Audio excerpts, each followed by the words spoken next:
Good morning everyone. तो last class में हमने एज ऑफ रेवोल्यूशन कवर किया था, लेकिन उसका कुछ पार्ट रह गया था एज ऑफ रेवोल्यूशन टॉपिक का। तो एज ऑफ रेवोल्यूशन हमें पता है 1830 से 1848 के पीरियड को हम एज ऑफ रेवोल्यूशंस कहते हैं। तो हमने इसकी बैकग्राउंड समझ ली थी और इसका ओवरव्यू समझ लिया था। आज हम जानेंगे कि जो एज ऑफ रेवोल्यूशंस है इसके कॉजेज क्या थे, मतलब इस पीरियड के अंदर हमें इतने रेवोल्यूशंस क्यों देखने को मिलते हैं। तो इसमें सबसे पहला जो है वो हमारा रोमांटिसिज्म। रोमांटिसिज्म क्या है?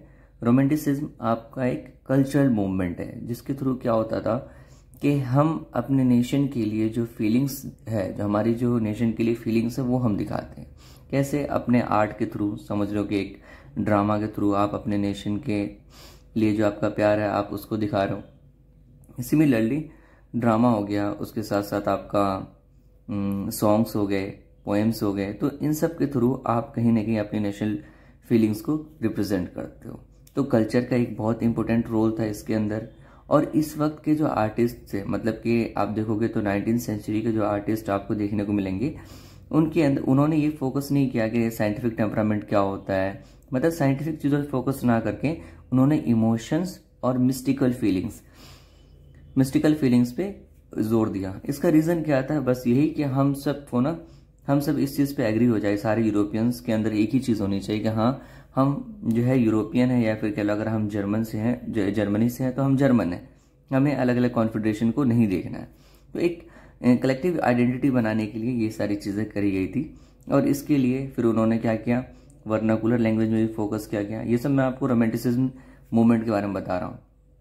कल्चर पे ज़्यादा फोकस था, इमोशन पे फोकस किया वहाँ के आर्टिस्ट ने, मिस्टिकल फीलिंग्स पे, और वर्नाकुलर लैंग्वेज को प्रमोट किया। वर्नाकुलर लैंग्वेज जो मतलब आपकी जो आम लैंग्वेज होती है, कॉमन लैंग्वेज, लाइक फ्रेंच की तरह इलीट लैंग्वेज नहीं थी, एक कॉमन पीपल की लैंग्वेज थी, उसके ऊपर फोकस किया।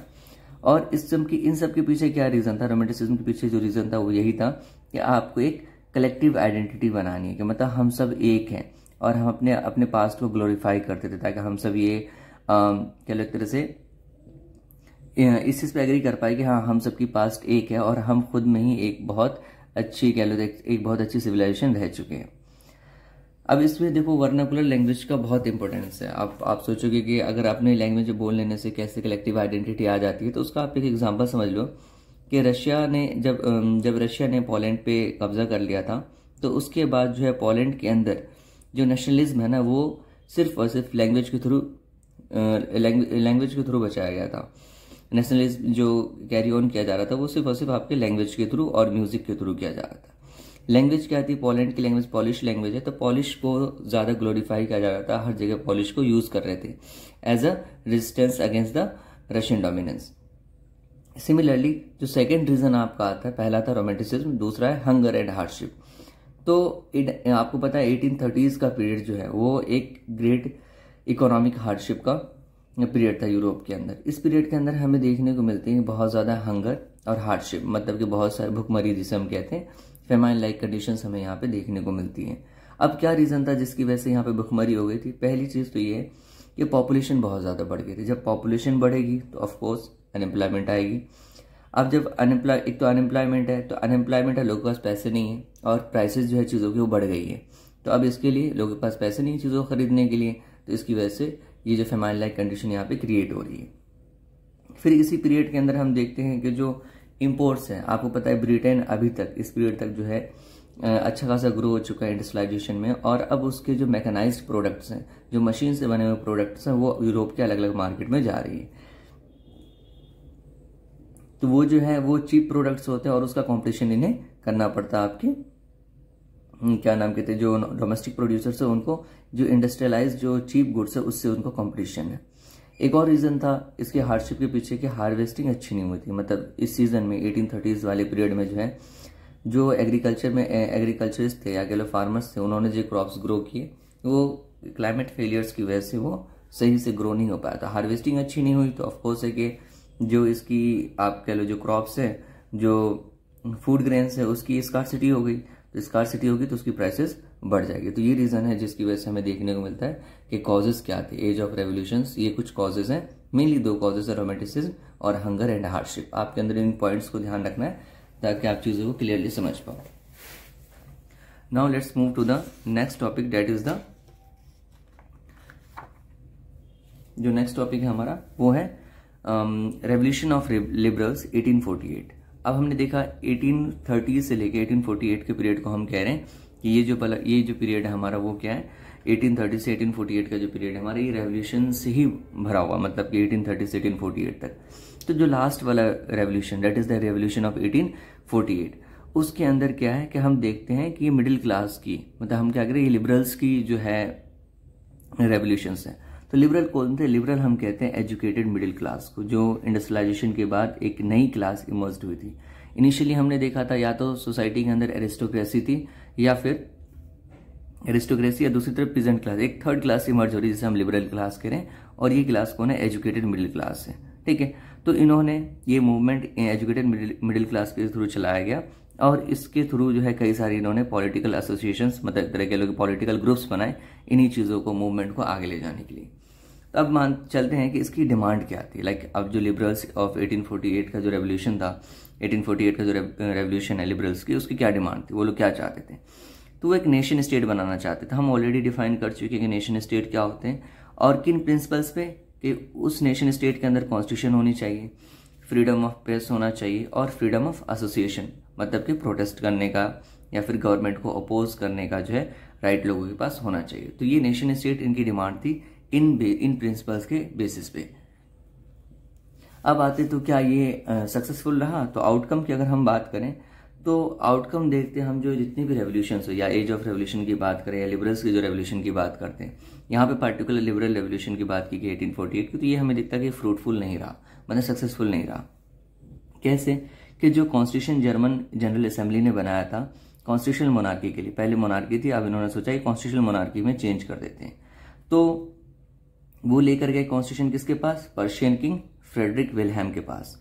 अब उन्होंने क्या किया? उन्होंने इसको रिजेक्ट कर दिया। वो लेकर गए कि हम, ये हमारा कॉन्स्टिट्यूशन है, आप इसके अकॉर्डिंग चलोगे। हालांकि आप ही हमारे हेड रहोगे, किंग ही, लेकिन उन्होंने, जो फ्रेडरिक विल्हेम है पर्शियन किंग है, उन्होंने मना कर दिया कि नहीं, हम इस कॉन्स्टिट्यूशन में बिलीव नहीं करेंगे।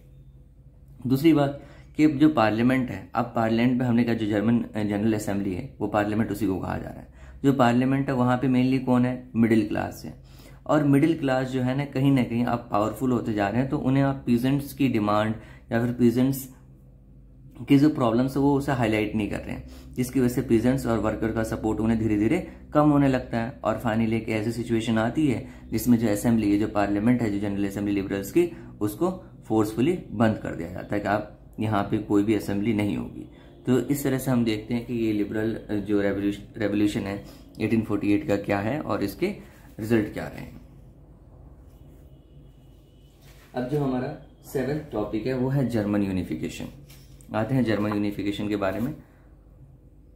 तो ये आपका जर्मन फ्लैग है, और ये एक जर्मनी, उस वक्त की जर्मनी कैसी दिखती थी उसकी एक पिक्चर है। ये आपकी एनसीईआरटी बुक में भी इसमें क्लियरली विजिबल नहीं है, आप बुक में से देख सकते हो। तो हमें पता है कि Germany was a confederation of 39 state. ये 39 स्टेट्स का ग्रुप था, और हर स्टेट को, ये मान लो जर्मनी है, इसके अंदर अलग अलग स्टेट्स है, मान लो 39 का, और हर एक पे एक इलेक्टेड रिप्रेजेंटेटिव हुआ करता था। अब लिबरल्स क्या चाहते थे? एक नेशन स्टेट बनाना चाहते, वो चाहते थे कॉन्फेडरेशन खत्म हो जाए और ये जर्मनी है ये एक प्रॉपर एक सेपरेट नेशन, एक नेशन कहलाए, ठीक है, कॉन्फेडरेशन खत्म हो जाए। तो इसकी वजह से उन्होंने क्या क्या बहुत कोशिश करते हैं कि हम उसको यूनिफाई करें, लेकिन होता है क्या, लिबरल्स जो आपको पता है 1848 की हम जब बात करें उसके उसी पीरियड में या उससे पहले भी जो अलग तरह से जो रेवोल्यूशन लाने की कोशिश की जा रही थी उसे मोनार्क ने दबा दिया। मतलब जो कंबाइंड फोर्स है, जितने भी मोनार्क से, चाहे वो जर्मनी के हो चाहे ऑस्ट्रिया के हो, जितने भी मोनार्क से, सबने मिलकर कहा कि नहीं, मूवमेंट आगे नहीं जानी चाहिए। क्यों? क्योंकि उसकी पावर को उससे खतरा था, इसलिए उन्होंने हटा दिया। अब उसके बाद क्या होता है, जो पर्शिया है, पर्शिया एक किंगडम, जो मैंने बताया था आगे, पर्शिया भी एक इन्फ्लुएंशियल रीजन है यूरोप के अंदर। तो पर्शिया ने जो है इसका लीडरशिप लिया कि हम जो है क्या नाम कहते हैं, जर्मन को यूनिफाई करेंगे। पर्टिकुलरली जो पर्शिया के जो सीएम थे ओटो वन बिस्मार्क, ये जो है मेन प्रोसेस, अगर हम के जर्मन की यूनिफिकेशन में अगर कोई ऐसा बंदा जिसकी सबसे ज़्यादा इंपॉर्टेंस रही हो, सबसे ज़्यादा बड़ा रोल रहा हो, तो वो है ओटो वन बिस्मार्क। तो ओटो वन बिस्मार्क अपनी ब्यूरोक्रेसी की हेल्प से और प्रशियन आर्मी की हेल्प से जो है जर्मन को यूनिफाई करने के लिए जाते हैं। और यहाँ पे जो ओटो वन बिस्मार्क है, इनकी 3 लड़ाई होती है। एक ऑस्ट्रिया के साथ, एक डेनमार्क के साथ, एक फ्रांस के साथ, और फाइनली जो इस तरह से इन तीनों पावर्स को हराने के बाद फाइनली जर्मन का यूनिफिकेशन हो जाता है 1871। अब यूनिफिकेशन तो हो गया, अब इसका हेड कौन रहेगा? तो जो पर्शियन किंग होता है, पर्शियन जो किंग होता है विलियम फर्स्ट, उसको जो है जर्मन का एम्परर बना दिया जाता है। और ये एमसीक्यूज के पॉइंट ऑफ व्यू से ये बहुत इंपॉर्टेंट है। ये तो है ही कि किसे जो है जर्मन यूनिफाई करने के बाद कौन पावर में आता है, किसको जो हेड बना दिया जाता है, वो आपका है विलियम फर्स्ट। लेकिन ये जो इवेंट है वो कहाँ पे होता है? ये जो विलियम फर्स्ट है, इनको राजा कहाँ पे बनाया जाता है? वो होता है hall of mirrors in the palace of Versailles. ये इंपॉर्टेंट है कि ये वाला पॉइंट आपको पता होना चाहिए, क्योंकि ये आपके एमसीक्यू के हिसाब से भी बहुत ज्यादा इंपॉर्टेंट है।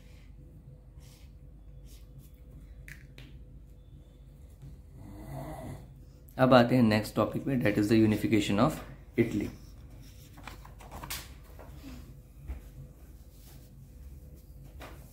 तो अगर बेटा हम इटली की बात करें तो इटली के अंदर हम क्या देखते हैं कि इटली ना 7 स्टेट्स के अंदर डिवाइडेड है। अगर यहाँ पे आपको कुछ स्टेट्स विजिबल हो तो देखो यहाँ पे पैपल स्टेट्स हैं, ये सार्डिनिया पाइडमोंट है, ठीक है। उसी तरह से ये आपका लोम्बार्डी है, और यहाँ पे आपका जो स्पेन की जो किंगडम थी, सिसिली किंगडम, वो है। तो इस तरह से आपको जो स्पेन की किंगडम है, वो बोर्बन फैमिली यहाँ पे स्पेन की वो है। तो अलग अलग तरह की किंगडम में डिवाइडेड है कौन? इटली। तो इटली आपका 7 स्टेट में डिवाइडेड है, जिसमें से सिर्फ एक वाला जो एरिया, ये वाला जो सार्डिनिया पाइडमोंट का एरिया है, ये वाला जो एरिया है, वो सिर्फ किसके हाथ में? प्रिंसली जो प्रिंस हाउसेस है, मतलब ये जो वहां के जो राजा है असल में इटली के, उनका कंट्रोल है। इटली अभी तक हम इसकी बैकग्राउंड की बात कर रहे हैं, मतलब अभी हम यूनिफिकेशन स्टार्ट नहीं हम बता रहे। तो यही हमने देखा कि इटली जो 7 स्टेट में डिवाइडेड था, उसके बाद अभी तक ऑफिशियल लैंग्वेज यहाँ की इटालियन नहीं थी। और जो नॉर्थ वाला पार्ट है, ये वाला पार्ट, ये जो है किसके अंडर में था? ये था आपके ऑस्ट्रियन हैब्सबर्ग जो एम्पायर थी उसके अंडर में।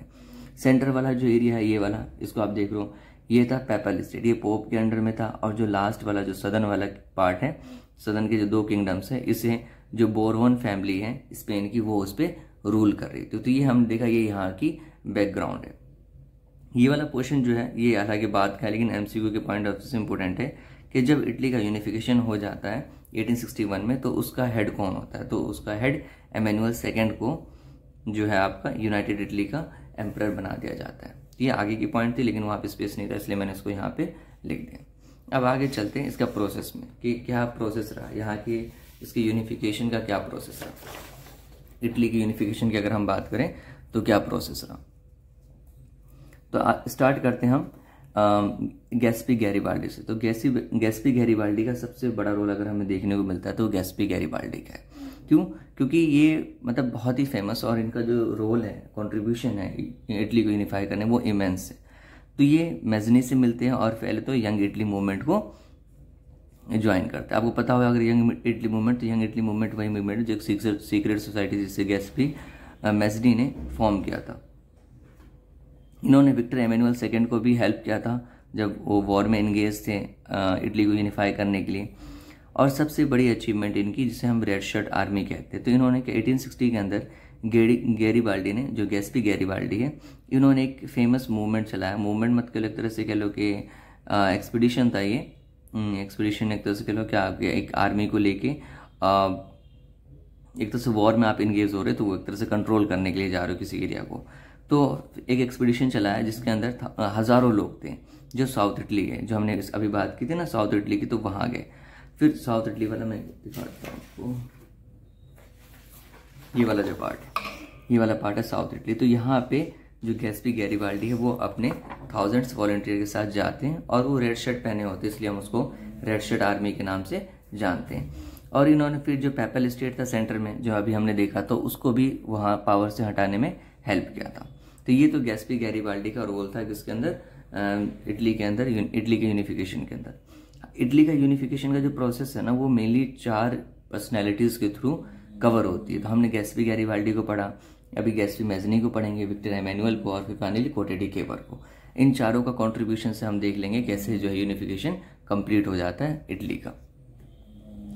तो विक्टर एमेनुअल का भी है कि इन्होंने भी कई सारी वॉर लड़ी और फाइनली जाके जो इटली को यूनिफाई करने में हेल्प किया। लेकिन एक और रीजन था, लाइक कि कोई भी किंग जिसके पास ऑलरेडी पावर है वो क्यों चाहेगा कि यूनिफिकेशन हो, उससे तो कहीं ना कहीं डेमोक्रेसी आने के चांसेस है। तो उसके पीछे रीज़न ये है बेटा कि रूलिंग पार्ट, जो रूल करने वाली जो ग्रुप है, अब जैसे रूलिंग ग्रुप्स है यहाँ पे, अगर विक्टर एमेनुअल सेकंड की बात करो, जिसे बाद में इटली का किंग बना दिया जाता है, यूनिफाइड इटली का, तो उनके लिए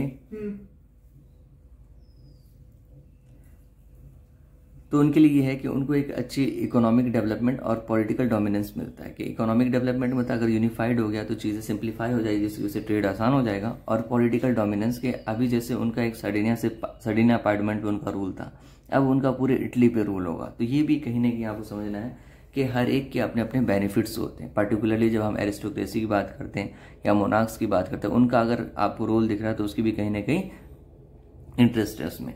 अब आते हैं गैस्पे मेज़नी पे। तो गैस्पे मेज़नी ने भी काफ़ी इंपॉर्टेंट रोल प्ले किया।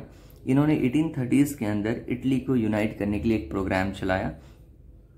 उसके साथ साथ जो है इन्होंने सीक्रेट सोसाइटी भी बनाई, जिसको हम यंग इटली के नाम से जानते हैं, जिसके थ्रू इनका जो काम था वो था कि इटली यूनिफिकेशन के आइडिया को स्प्रेड करना है।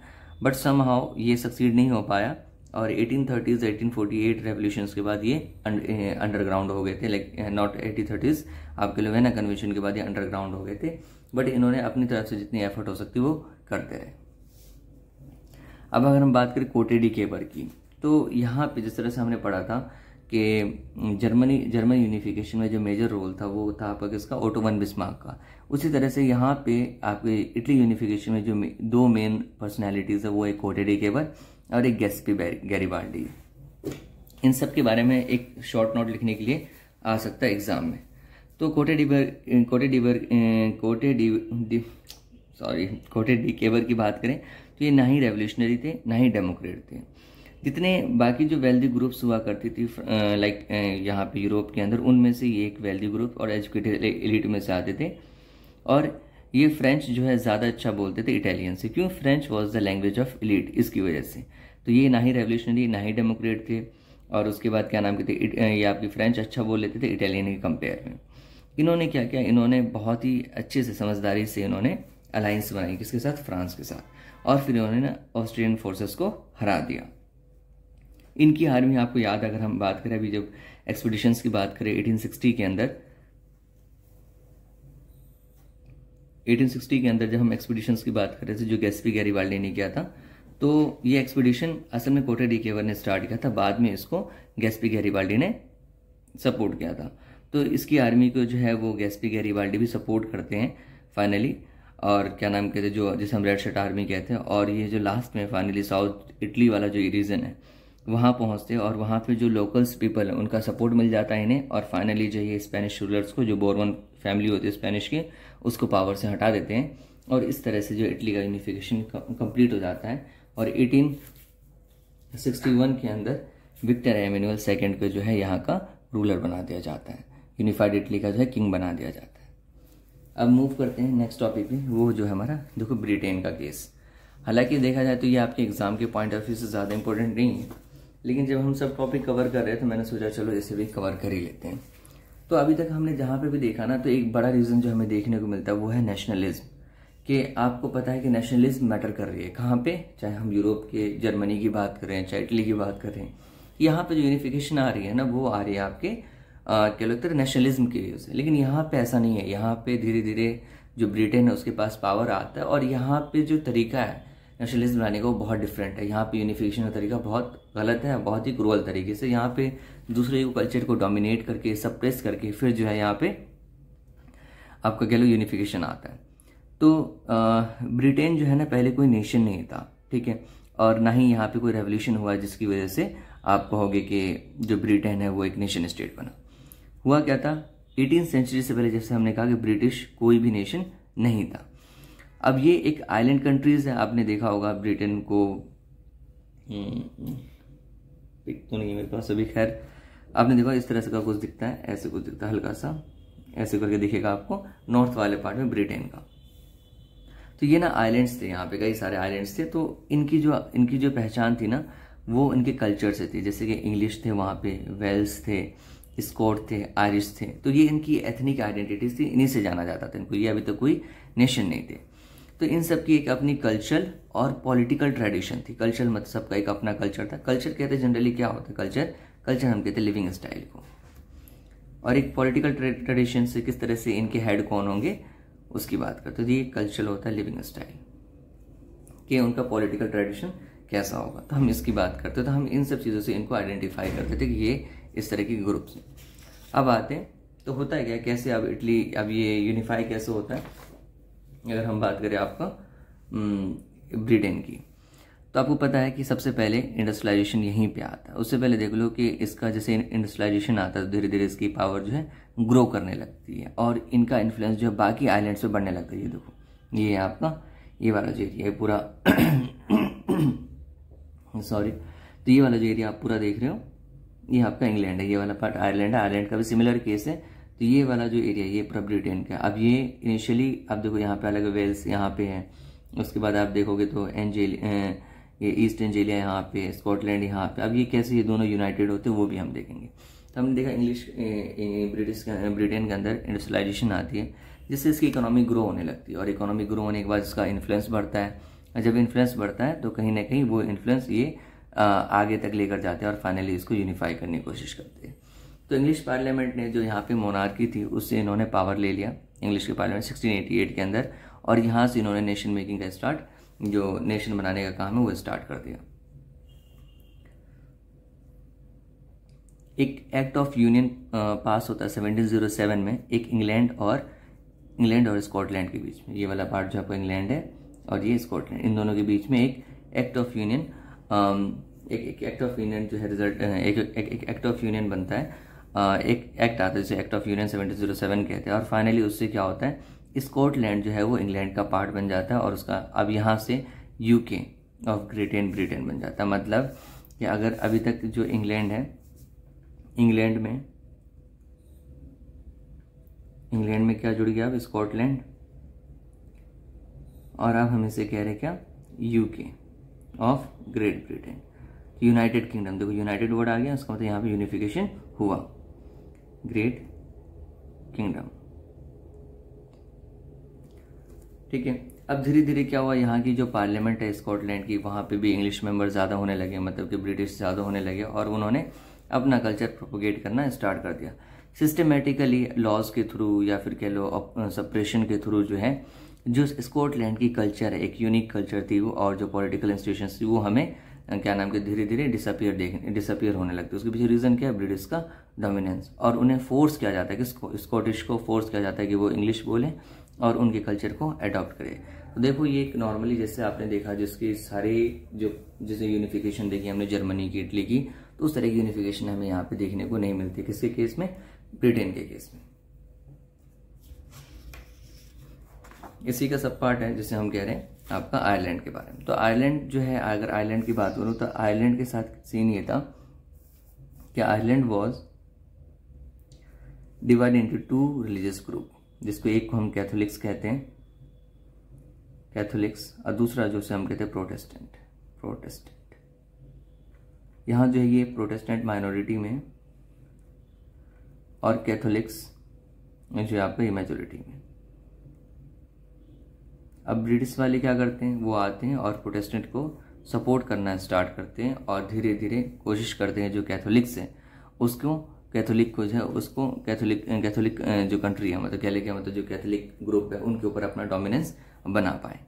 और जब ये डोमिनेंस बनाना स्टार्ट करते हैं तो कुछ ऐसे नहीं कि यहाँ पे भी कुछ रेवोल्यूशनरी होते हैं, जैसे वॉल्फ टाउन है, तो वॉल्फ टाउन ये उनके अगेंस्ट रेवोल्यूशन लाइक उनके अगेंस्ट आवाज़ भी उठाते हैं, लेकिन उनको भी जो है फोर्सफुली दबा दिया जाता है। और फाइनली जो है इसको आयरलैंड को भी जो है फोर्सफुली किसका, यूके का पार्ट बना लिया जाता है 1801 में। तो अभी यूके में सिर्फ आपका स्कॉटलैंड था, अब यहाँ पे आयरलैंड भी हो गया, स्कॉटलैंड भी हो गया और इंग्लैंड भी हो गया।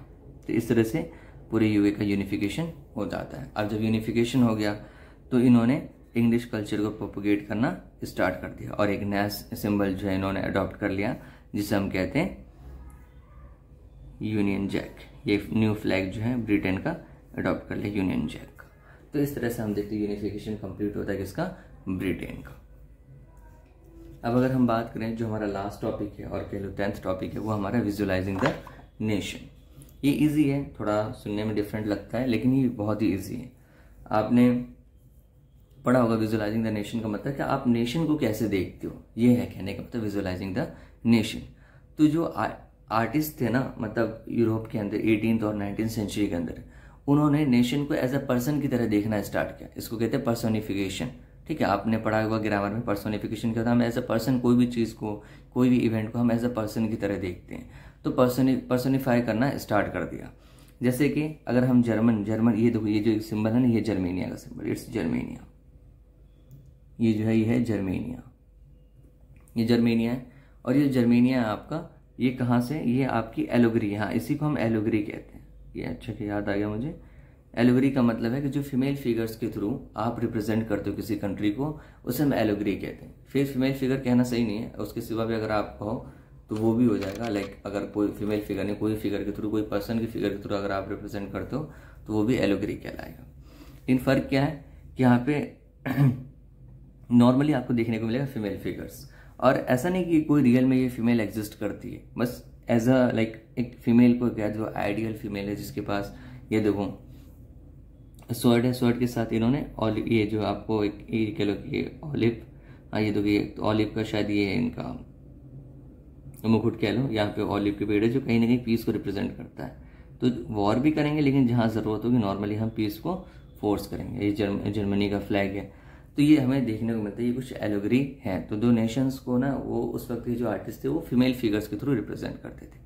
एक बहुत इंपॉर्टेंट नाम है, जब आप सारे आर्टिस्ट के बारे में पढ़ रहे हो, और जब आपने नेशनलिज्म इन यूरोप पढ़ा, और अगर आपने फ्रेडरिक सोरियो को नहीं पढ़ा तो मतलब कुछ भी नहीं पढ़ा। सही कह रहा हूँ मैं आपसे। ये इंपॉर्टेंट भी है, इसमें से कई सारे एमसीक्यूज बन सकते हैं। ठीक है, एमसीक्यूज के चांसेस है, नॉर्मली तो क्वेश्चंस नहीं बन सकते, इसमें एमसीक्यूज बन सकते हैं। तो 1848 के अंदर फ्रेडरिक सोरियो, ये एक मतलब एक उटोपियन सोसाइटी इमेजिन करते हैं कि अगर मान लो सारे नेशन एक होते हैं यहाँ पे, यूरोप के अंदर अगर नेशन स्टेट आ जाता, सभी के पास अपनी राइट्स होती तो कैसे दिखती। तो इसके लिए इन्होंने कई सारी पेंटिंग्स बनाई। ये पेंटिंग मैं थंबनेल में लगा रखा हूँ, आप देख लेना। वो जो पेंटिंग है वो फ्रेडरिक सोरियो की है। तो उसका नाम देते हैं डेमोक्रेटिक एंड सोशल रिपब्लिक्स। ये उनकी पेंटिंग का नाम होता है। इनके पहले प्रिंट में जो है दिखाया जाता है कैसे जो यूरोप के लोग हैं और अमेरिका के लोग हैं वो स्टैच्यू ऑफ लिबर्टी को होमेज दे रहे हैं। मतलब कि आपके लोग तरह से होमेज, एक तरह से क्या कहेंगे उसको, होमेज के लिए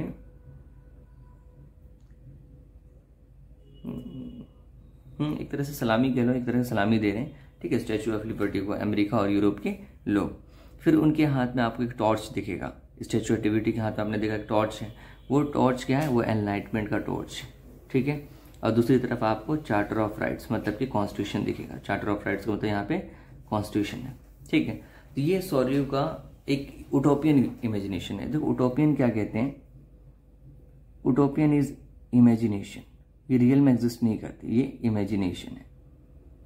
ठीक है, ये उटोपियन इमेजिनेशन। तो उसमें उन्होंने देखा कि अलग अलग जो नेशंस हैं उनके अपने फ्लैग है, अपने कॉस्ट्यूम है।